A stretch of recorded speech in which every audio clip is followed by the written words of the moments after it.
Today we will be showing you how to replace a faulty power supply in a Quantum i500 tape library. To begin, please note that the library will not need to be powered down to do this replacement.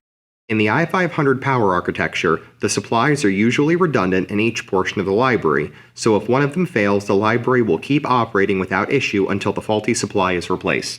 The first thing you will need to do is identify which power supply is the faulty one.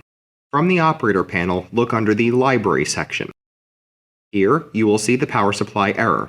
If you hit the Details button next to the error for the power supply, it will give you the location of the supply. This is in the form of a 2-digit location, in this example, 0,2. Please refer back to the hardware locations shown at the beginning of this video if you have any questions about where the faulty supply is located. Also, please be aware that most of the time the power supply that is faulted will also have a solid blue LED light on it. However, this is not always the case, so we cannot rely on this method only to identify the supply. Once you have identified where the faulty power supply is located, you will need to flip the supply into the off position and unplug the power cord that is going into it.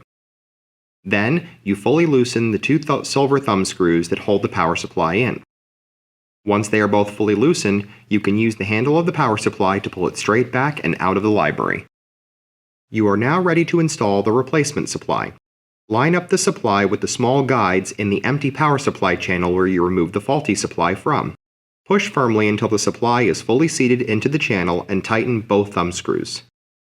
Make sure that the power supply switch is flipped to the off position before plugging in the power cord. This will prevent the possibility of any electrical shorts happening while you are seating the power cord. Proceed to fully seat the power cord into the supply, and when you are sure it is fully seated, flip the power supply into the on position. At this point, you should see the power supply come on and the lights go green immediately. Make sure that you clear the power supply error from the operator panel library section before you are done. If the power supply fails to turn on properly, make sure you check all connections and, if necessary, reseat the supply.